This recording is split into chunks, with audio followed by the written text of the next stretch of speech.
Hi, I'm Vicki, Education Consultant at iTrack Education, and this is a brief demo of iASEND.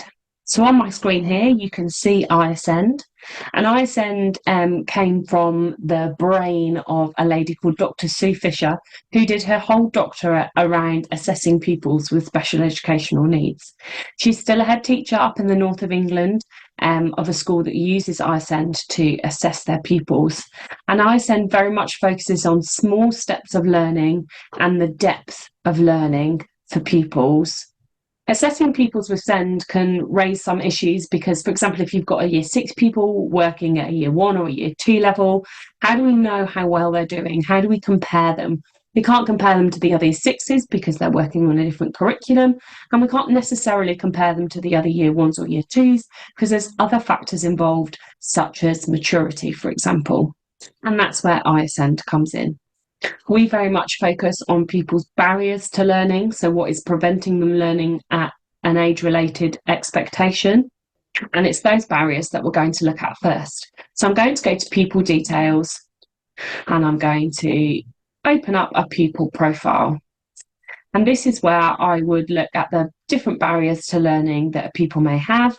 And if I hover over any of the little dots, it will show me what that statement means, what that severity means. Therefore, I'm able to make an accurate judgment for each child rather than having to make a guess. And this will be very personal and individualised for each of your children. The next thing that we'd need to consider is the pupil curriculum. So I would select the year group. So this is the chronological age of the child. So I'm going to select year 3, and then I would select my subject. Now, our curriculums are labelled A, S, E, N and D. This is the curriculum that the pupil is working on in terms of their ability. The A curriculum being similar to the old P levels, the engagement model. S being similar to the old P 5 to 8, so roughly around the reception level. E being Key Stage 1, N being Key Stage 2, and D being Key Stage 3. Although academically this only goes up to Key Stage 3, you are able to assess any age pupil on iASEND. So I would select my child, and they're in year 3 now, so I would select the assessment point that I'm looking at, and I would simply click on the right curriculum and press save. Then I'm able to edit this at any point. So if a child moves, you can see Mia here has changed at assessment point 3 up to the E curriculum. So now we're going to have a little look at entering some data. So to do this, I'm going to go to Enter Assessment, and I need to select my assessment period. Now, some schools use this as a formative tool, which is what we would recommend as you're really looking at those small steps of learning. And some schools use it more summatively, so assess at the end of each assessment period. Now, I've got a baseline and 6 assessment periods set up here. You can edit this to what works for your school. And then you can select your subject. So although there is a whole list of subjects here, you only need to assess against the ones that work for you and your school and your pupils, even though they all appear in this list. And then you would select your area of that subject. So I'm just going to go to the A statements first. Remember, these are non-subject specific. It is that engagement model. And so if I select a pupil, you can see that each of these tags show the different engagement areas. So we've got realisation, we've got anticipation, we've got exploration. And then below this, we've got the subject-specific content. So if I go to reading comprehension, I then get the curriculum. Now, because this child is set up on the S curriculum, this is the first curriculum that will appear. But as I scroll down, I can then move through to the E and to the N and to the D curriculum. So there's no limit as to when you can move on to the next curriculum. It's for you as a school and you as teachers to decide when to move on, or it might be that if you're coming towards the end of one curriculum, you're starting to dip into the next curriculum. So each of the statements are listed here, starting easier and becoming more difficult as we move through, with the pre-key stage standards highlighted in bold. And I would assess the children based on what I've observed. So shallow is showing I've seen it in one lesson, emerging 2, developing most lessons, deepening range of contexts, and functional in all contexts. And I would simply move the black dot to assess pupils at different levels. Now, as you can see, there are a lot of statements for this S curriculum for reading. So what some schools do is just focus, say maybe I'm going to look at the first 3 and really focus in on those, use it for their planning, use it for their target setting, and once they're happy with that, they're at a good level, then they move on to some next statements.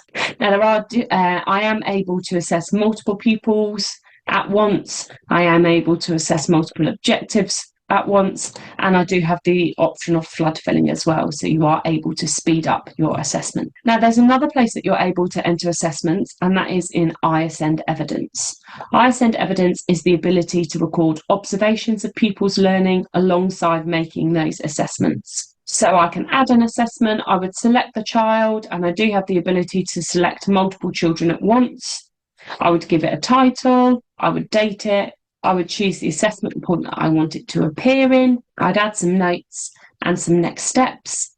I have the ability to publish this to our parent portal. I also have the ability to add a photo, so you've got, that visual evidence of learning.